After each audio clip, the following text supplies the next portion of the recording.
أهلا وسهلا فيكم مع المطبخ العراقي وأكلة الدولمة العراقية باللحم. بس بصراحة بطريقة مختلفة شوي، أنا زايدت لها إضافات وحاسة منها شوية شغلات، بس بتضل الدولمة العراقية أكلة كتير طيبة ومشهورة بالعراق. وألف شكر لأخواننا العراقيين اللي خلونا نعمل هيك أكلة طيبة. رح نحتاج كيلو رز غاسلته أنا ومجهزته، نص كيلو ريش، ورق عنب طبعا مسلوق ومجهز، كوسة وباذنجان وفليفلة محفورين وجاهزين، ورح نحتاج بصل مسلوق وشايلينه وراقه عن بعض هلأ بتشوفوا كيف. ورح نحتاج طبعا بندوراية مفرومة وبصل مفروم ناعم ولحمة مسوفة أكيد بده يكون فيها لية. وأما بالنسبة للبهارات، دبس بندورة، ملح ليمون، دبس رمان، توم، فلفل أسود، 7 بهارات، رشة كمون صغيرة، ورح نحتاج كمان قرفة شوي صغيرة وملح. وما بننسى زيت الزيتون اللي هو كمان رح يعطيها للدولمة أكلة كتير طيبة. هي بصراحة مخلوطة بين المحاشي العادية والورق العنب اليالنجي. وهلأ رح نحط اللحمات ونحط البهارات اللي حكينا عنها، الملح والملح الليمون وهالأشياء كلها، والتومات المهروسين ودبس البندورة وكل شيء حكينا عنه مكونات مثل النعناع والدبس رمان. بدنا الرزات يتشربوا كل المكونات اللي نحنا حكينا عنها والبهارات، نحركهم مع بعض لحتى تكون كل المكونات جاهزة معنا لحتى نبلش نحشي الدولمة.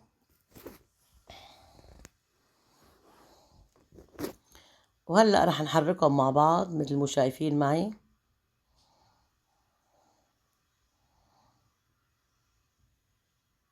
لحتى الرز طبعا يختلط مع الأشياء اللي نحنا حطيناها.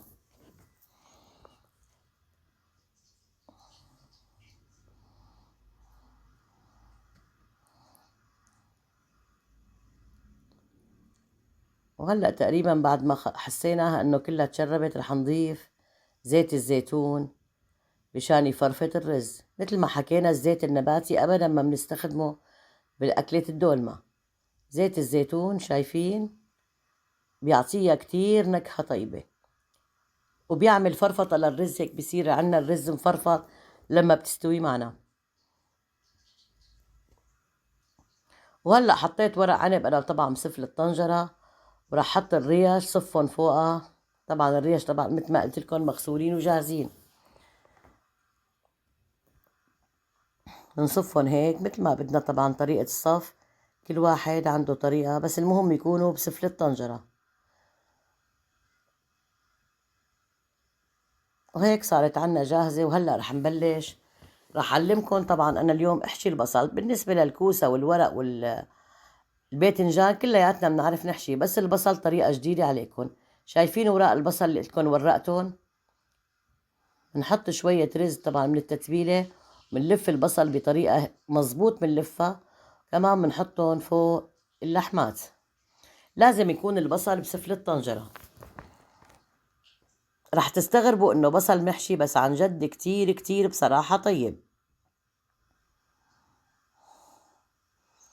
هي الأكلة الدولمة أكلة كتير طيبة، وأنا بصراحة ضايقتها على أصولها وبعدة طرق، ويعني كل طريقة بيعملوها فيها أطيب من التانية. وهلا بعد ما خلصنا حشي مثل ما قلت لكم ورق العنب ما رح نعيده لأنه سبق وعملناه. رح نحط كمان ورق عنب فوق المحاشي اللي نحنا حشيناها ونغطيها ونحط تقل طبعا. بس قبل ما نحن نرفعها على النار رح نعمل الصوص تبع الدولمة.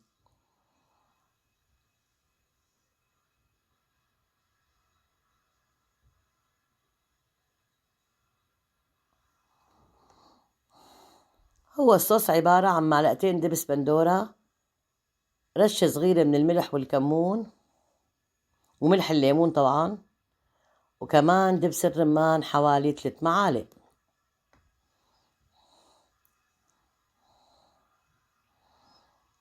وهلأ بدنا نضيف شوية مي لحتى ندوب دبس البندورة مع البهارات. طبعا هاي الأكلة ما بينحط لها مي، لازم هذا الصوص نحط له إياها، وما بتتعبى مي كتير لأنه لازم الصوص يكون غامر فقط المحاشي، مشان لما يدوق يعني ينتهى الصوص أو تطلع الزيت أو الدهن تبع الأكلة بيكون الأكلة استوت. هاي الأكلة الوحيدة اللي ما بيطلع لها مرقة. وهلأ بدنا نحط الصوص اللي عملناه فوق الطبخة ونتأكد إنه ما في تكتلات. لما شايفين لما لقيت شوية تكتلات رجعت ضفت شوية مي ورجعت دوبتهم.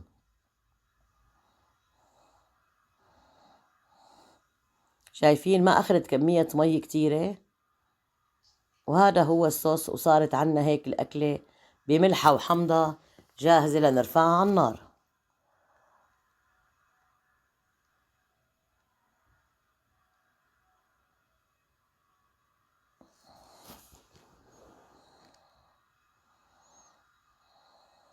هلا بعد ما استوت شوفوا لي هالمنظر هاد كيف مصفوفين.